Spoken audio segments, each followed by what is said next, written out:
Hi, welcome to Vaishu's veggies vibes. இன்னைக்கு நம்ம வந்து குட்டி வெங்காய கூரா பார்க்க போகிறோம். வாங்க எப்படி செய்யலான்னு பார்க்கலாம். ஃபஸ்ட்டு ஒரு கடாய் எடுத்துக்கோங்க. அது சூடானோடனே நம்ம வந்து எண்ணெய் குத்துறோம். இது வந்து நல்லெண்ணெய் நம்ம போடுறோம். இந்த இதுக்கு டிஷ்ஷுக்கு நல்லெண்ணெய் வந்து ரொம்ப நல்லாயிருக்கும். எண்ணெய் சூடானோடனே நம்ம வந்து ஜீரகம் போடுறோம். ஜீரகம் போட்டுட்டு அது கொஞ்சம் பொரிஞ்ச உடனே நெக்ஸ்ட்டு வந்து நம்ம வந்து வெங்காயம் போட போகிறோம். ஜீரகம் நல்லா செவந்துடுச்சு. இப்போ நம்ம வந்து வெங்காயம் ஆட் பண்ணுறோம்.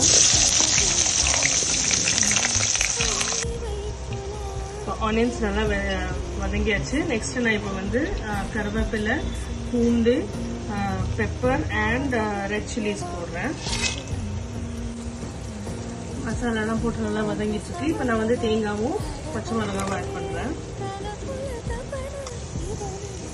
இப்போது அந்த மசாலா அரைக்கிறதுக்கு முன்னாடி நம்ம நெக்ஸ்ட் ஸ்டேஜ் என்ன பண்ண போகிறோம்னா, இப்போது கடாயில் திருப்பி எண்ணெய் வச்சுட்டு நம்ம வந்து கடுகு ஆட் பண்ணுறோம்.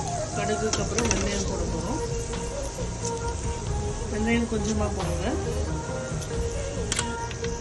ஸோ கடுகு வெடிச்சோடனே நம்ம சின்ன வெங்காயமும் பூண்டும் சேர்த்து போடுறோம்.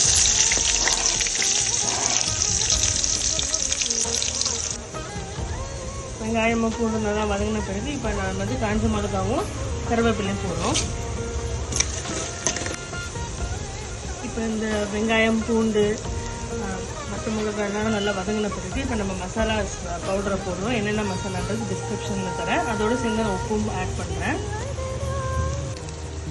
இந்த மசாலா பொடி போட்டு ஒரு 2 செகண்ட்ஸ் மட்டும் நம்ம வந்து கலரணும், அடி பிடிக்கக்கூடாது. அதுக்கப்புறம் உடனே நம்ம வந்து தக்காளி ஆட் பண்ணுறோம். இப்போ வந்து இந்த தக்காளி போட்டு ஒரு வதக்கிட்டு தேவையான அளவு தண்ணி கொட்டி ஒரு 5 மினிட்ஸ் நம்ம வந்து குக் பண்ண போகிறோம்.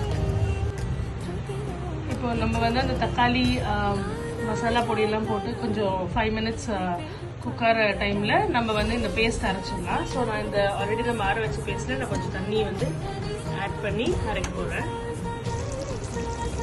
தண்ணி போட்டு நல்லா கொதிச்ச டைமில் இப்போ நம்ம நெக்ஸ்ட்டு வந்து புளி தண்ணி ஆட் பண்ணுறோம்.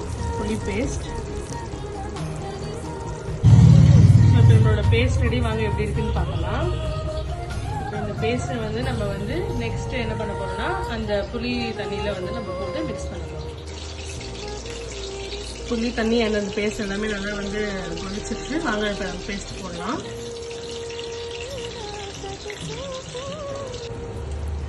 அந்த பேஸ்ட் இப்போ நல்லா குக் ஆகிடுச்சு. நெக்ஸ்ட் இப்போ நம்ம ஃப்ரை பண்ண பிரிஞ்சால்ஸ் போடுறோம். அதை போட்டுட்டு ரொம்ப நேரம் குக் பண்ணக்கூடாது. ஒரு 5 மினிட்ஸ் தான் குக் பண்ணணும். இப்போ நம்மளோட குட்டி வெங்காய car ready. So next last இப்போ ஸ்டேஜ் என்னன்னா, நம்ம வந்து கொத்தமல்லி போட்டுட்டு நம்ம வந்து நல்லெண்ணெய் வந்து ஊற்ற போகிறோம். வாங்க நல்லெண்ணெய் போடலாம். போட்டுட்டு ஒரு கிளறிட்டு நம்ம வந்து ரைஸோட சாப்பிடலாம். குட்டி வெங்காய காரு ரெடி. இப்போ நம்ம ரைஸோட சாப்பிடலாம்.